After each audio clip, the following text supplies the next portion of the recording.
നമസ്കാരം രുചിയുടെ ലോകത്തിലേക്ക് എല്ലാവർക്കും ഒരിക്കൽ കൂടി സ്വാഗതം. അപ്പോൾ ഇന്ന് നമ്മളൊരു പക്കോടയുടെ റെസിപ്പി ആയിട്ടാണ് വന്നിരിക്കുന്നത്. ഇത് ഉണ്ടാക്കിയത് പാവയ്ക്ക കയ്പ്പൊക്കെ വെച്ചിട്ടാണ്. അപ്പോൾ കയ്പ്പ് ഉണ്ടാവില്ലേ എന്നൊക്കെ തോന്നും, പക്ഷെ കയ്പ്പൊന്നും ഇല്ലാതിരിക്കാൻ വേണ്ടിയിട്ട് നമ്മളൊരു ടെക്നിക്കൊക്കെ ചെയ്യുന്നുണ്ട്. അപ്പോൾ നമുക്ക് നോക്കാം ഈ പാവയ്ക്ക പക്കോട ഉണ്ടാക്കാൻ വേണ്ടി എന്തൊക്കെ ഇൻഗ്രീഡിയൻസ് ആണ് വേണ്ടത്, അതുപോലെ തന്നെ ഇതെങ്ങനെയാണ് ഉണ്ടാക്കുന്നത് എന്നൊക്കെ.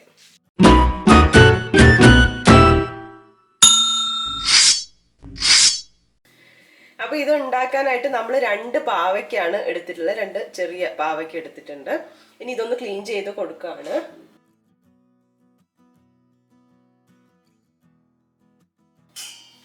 അപ്പോൾ ഇത് ക്ലീൻ ചെയ്തു. ഇനി ഇത് കട്ട് ചെയ്ത് കൊടുക്കുകയാണ്. കട്ട് ചെയ്ത് കൊടുക്കുമ്പോൾ നമ്മൾ നീളത്തിലാണ് കട്ട് ചെയ്യുന്നത്.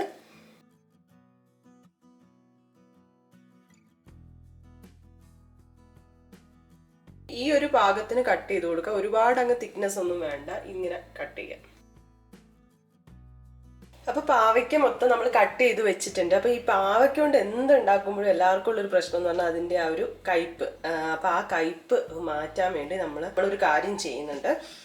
ഈ കട്ട് ചെയ്ത പാവയ്ക്കയിലേക്ക് നമ്മൾ 1 കപ്പോളം തൈര് ഒഴിക്കുകയാണ്. കുറച്ച് വെള്ളം കൂടെ ഒഴിച്ചു കൊടുക്കാം. ഇതിലേക്ക് ഉപ്പ് ഇട്ട് കൊടുക്കുകയാണ്. അതിന് ശേഷം നന്നായിട്ട് കൈ വെച്ചൊന്ന് തിരുമ്മി കൊടുക്കാം.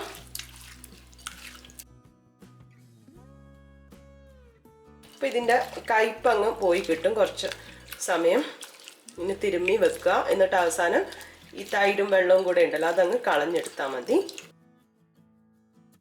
അപ്പോൾ ഇതൊരു 10 മിനിറ്റ് കഴിഞ്ഞിട്ട് നമുക്ക് ഇതിൻ്റെ ആ ഒരു വെള്ളം ഒന്ന് കളഞ്ഞെടുക്കാം. അപ്പം ഇത് കുറച്ച് നേരം വെച്ചിട്ടുണ്ട്. ഇനി നമുക്ക് പാവയ്ക്ക മാറ്റാം.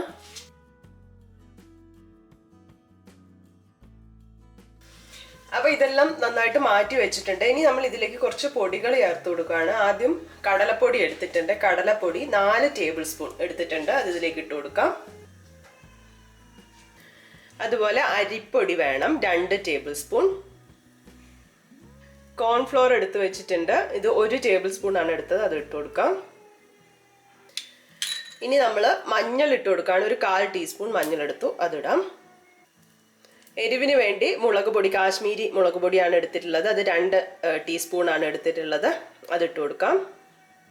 1 ടീസ്പൂൺ മല്ലിപ്പൊടി എടുത്തിട്ടുണ്ട്, അതിടാം. ഇതിലേക്ക് ആവശ്യമായിട്ടുള്ള ഉപ്പ് ചേർത്ത് കൊടുക്കാം. ഇനി ഒരു ചെറിയ കഷ്ണം നാരങ്ങ എടുത്ത് അതിൻ്റെ നീര് ഒഴിച്ചു കൊടുക്കാം. ഇതിലേക്ക് ഇനി നമ്മൾ കുറച്ച് ഓയിൽ എടുത്തിട്ടുണ്ട്. ഇത് നമ്മളൊന്ന് ചൂടാക്കി, ഇളം ചൂട് മതി, അതുകൂടെ ഒഴിക്കുക. അപ്പം ഒന്ന് ക്രിസ്പി ആയി കിട്ടാൻ വേണ്ടിയിട്ടാണ് ഇങ്ങനെ ചെയ്യുന്നത്. ഇത് ഒഴിച്ചു കൊടുക്കാം. നല്ലപോലെ ഒന്ന് മിക്സ് ചെയ്യാം.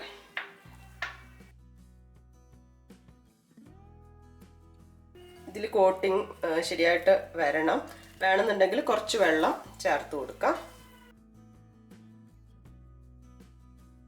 ഇതാ നല്ലപോലെ കോട്ടിങ് എല്ലാം വന്നിട്ടുണ്ട്.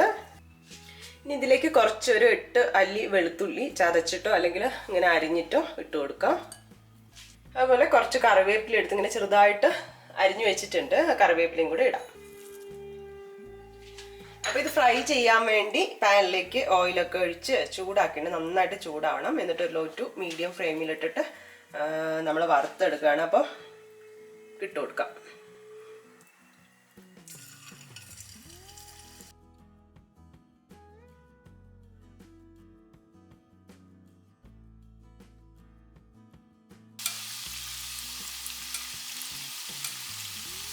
പിന്നെ നല്ലപോലെ ഫ്രൈ ആയി വന്നിട്ട് ഇനി നമുക്ക് എണ്ണയിൽ നിന്ന് കോരി മാറ്റാം.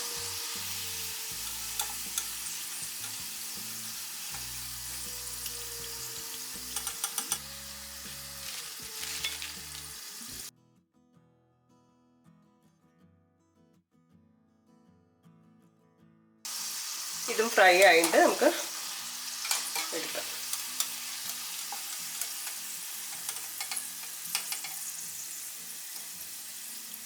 അങ്ങനെ നമ്മുടെ പാവയ്ക്ക പക്കോട റെഡി ആയിട്ടുണ്ട്. നല്ല ക്രിസ്പിയാണ്, പിന്നെ ആ കയ്പും ഒന്നുമില്ല. എല്ലാവരും ട്രൈ ചെയ്ത് നോക്കണം.